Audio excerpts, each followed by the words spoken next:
Compassion, Daya, Bhuta Daya,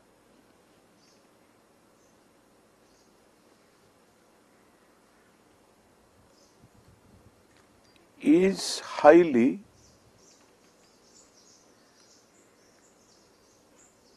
respected in our culture, understandably.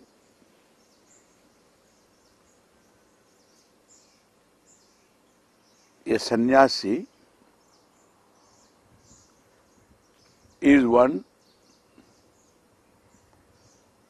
who takes a vow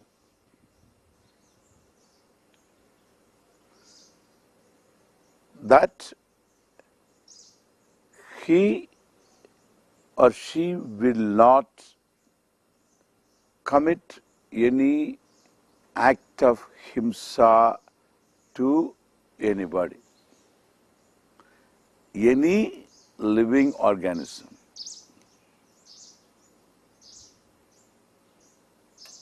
Na himse. I commit myself not to hurt. Kayena, physically.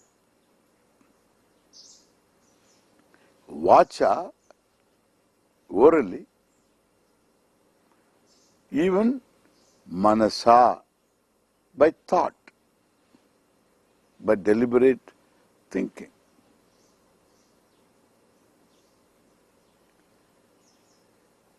At the time of sannyasa, one takes a vow. That is the main vow for a sannyasi.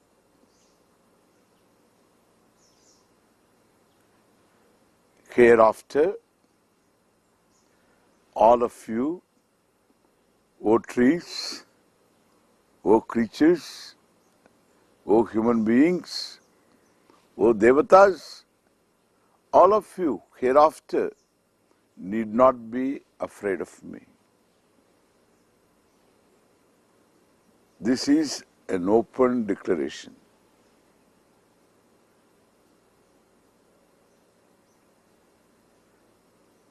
That is so because that paves the way for the compassion to manifest. Compassion characterizes the growth, emotional growth of a person. All other values, love, etc., are natural. Compassion makes you understand. Compassion makes you accommodate.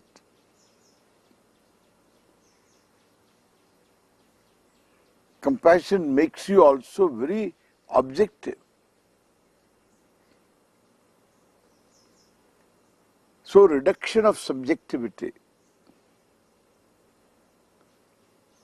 is to be more aware of what is.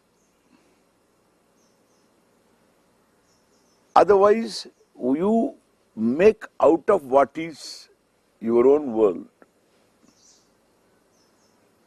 The world seen through the prism of your own anxiety, fears, your emotions. To reduce them is to be objective. To be objective is to be aware of what is, and what is Ishvara. You understand now the implications. So what is Ishvara? To be aware of Ishvara is to be compassionate, to be objective.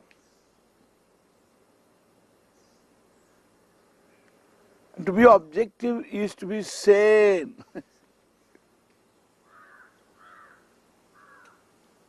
Insanity is nothing but subjectivity. More subjective you are, more insane. More objective you are, more sane. कभी-कभी objective, कभी-कभी subjective means what? कभी-कभी insane, कभी-कभी sane.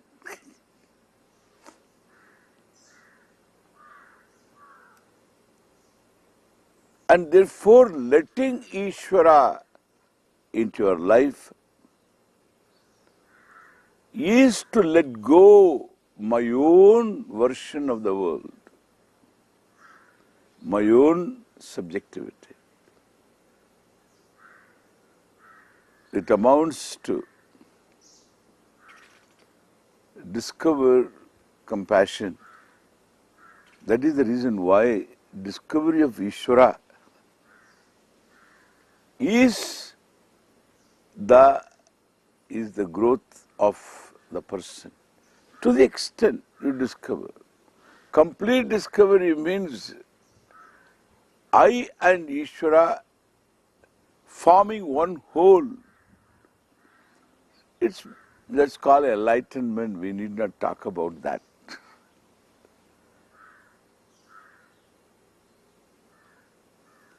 That's a different topic, really speaking. I just pointed out a little bit of what is. In this series of talks, that's not the topic.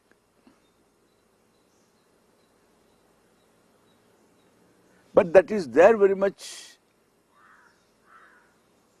in our culture. Analyzing the values we have.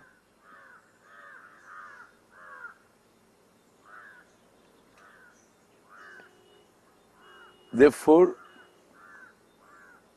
ahimsa paramo dharma is our value.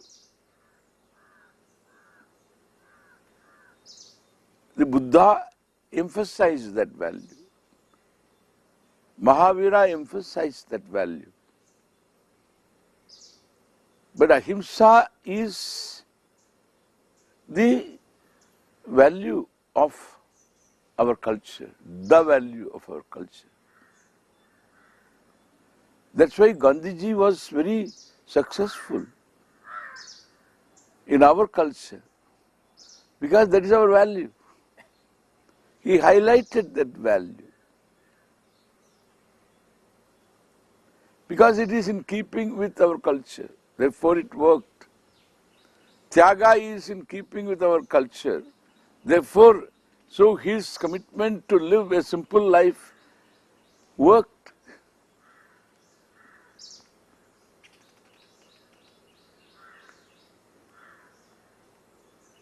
Therefore, this ahimsa, not kayena vacha manasa, not hurting, is to live a life of very awareful, life of being awareful of Ishvara. That all that is here is Ishvara. There is really nothing mine. Everything is given. Therefore, in the Gita, we have a set of values starting with what I say, that Vinaya, Amanitvam, Adambitvam, Ahimsa,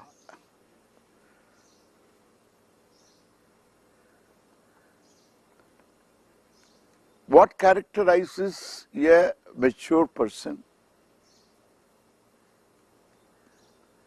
is this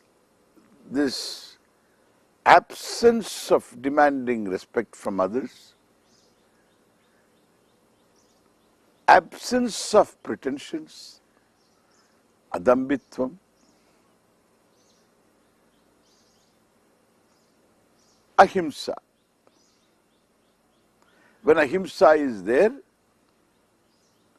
compassion becomes natural. When compassion is there, kshantihi also becomes very natural. So important, kshantihi. Accommodation. Accommodation in the sense you understand the person and let the person be in his own space, in her own space. As long the person doesn't stand on your toes, understand? We need to learn how to draw boundaries. Our culture is very dynamic culture. We don't have static values. Our values need to be interpreted all the time. That means our understanding of the values must be very thorough. Because you cannot interpret unless you have thorough understanding of what you interpret. And without interpretation, to live a value is to invite disaster.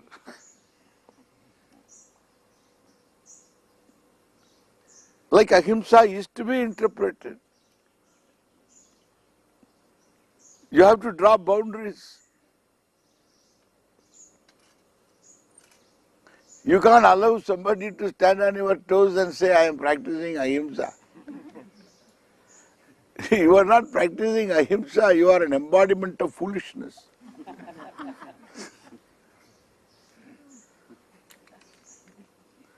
You need to draw boundaries.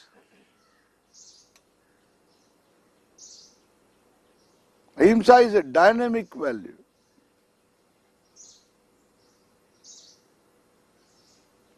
I practice ahimsa. Draw boundaries.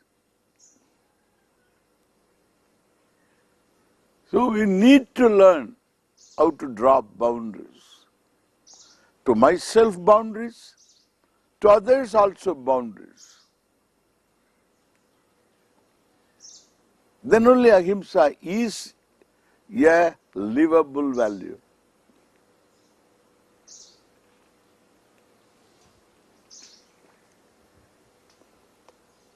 And therefore, when you understand others, you give accommodation. Others in your life to be in their own spaces, you have shanti. You in fact grant shanti to others also. In modern days, we hear a value for not internalizing. They say, don't internalize. It's a very common thing in the West. Don't internalize. This is our good old value. In our culture, this value is there. But we need to highlight now. We say, Bakhyan sparshan bahih kritva. We did discover this, I think, a little bit before. People who are outside, keep them outside. Things that are outside, keep them outside. Your house is outside. Keep the house outside. Don't keep it always inside. Let it be outside. People are outside. In-laws are outside. Everybody is outside. People whom you like, people whom you want to like, you cannot like, People whom you want to like but you cannot like. They are the people who are inside, because you cannot like means they are inside already. We need to unload them. To keep the people outside, it takes certain understanding on your part, certain compassion on your part. We don't let go. We hold on to the people. I want them to be like this. How can they be like this? They should not be like this. I say, they should not be like this. You don't want them to be like this, that's all true. But they are like this, okay?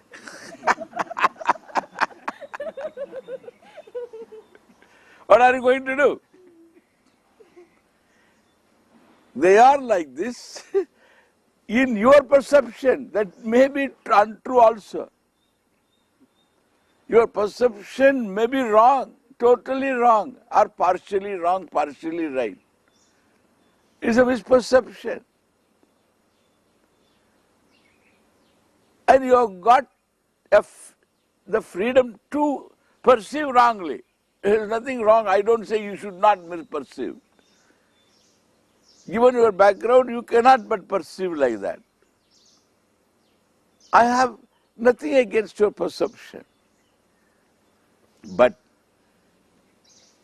have that understanding that my perception may be wrong. What a freedom it is. My perception may be wrong. That gives so much space for the other to be otherwise also. The moment you say that, the person is outside. If you don't say this, the person is inside also. Of course, the person is outside, inside also. It's so beautiful and simple that the person is like this according to me. I may be wrong. Grant freedom for the person to be what that person is. If you have certain agenda for the person to be a little different, so that you can be comfortable, and or you say, no, the other person will be comfortable. It is all for his own good, I am saying. For his own good, you are saying. But that person doesn't think so. He thinks his good is something different.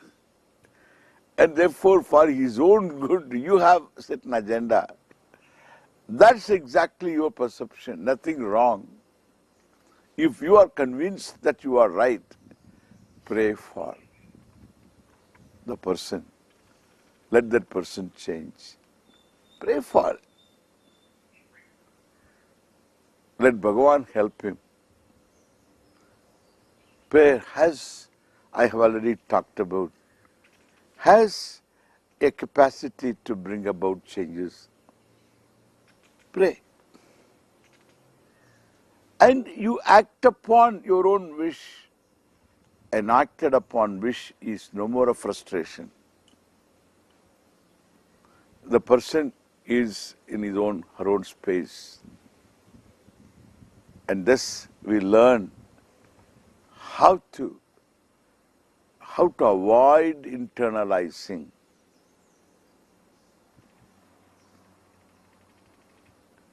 If somebody makes a remark about you which is not true, that means there is a wrong perception on the other's part,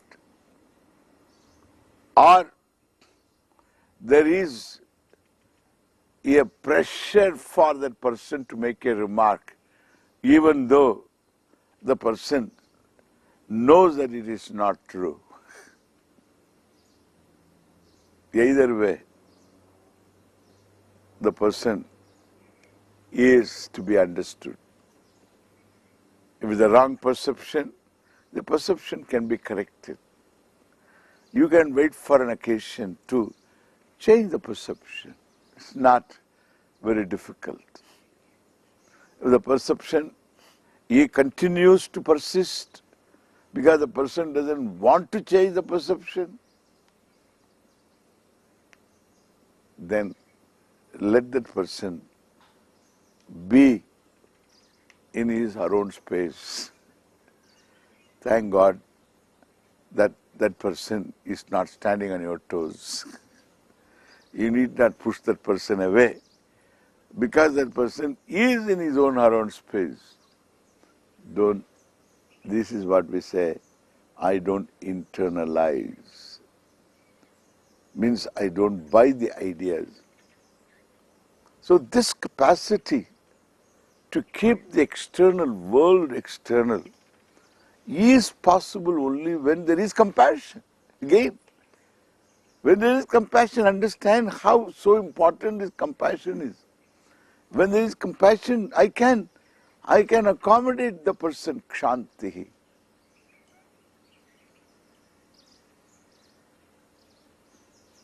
I can let that person be. Some more values all come from the same understanding of Ishvara, arjavam. Rijubhava, arjavam. Between my thought and word and action, there is an alignment.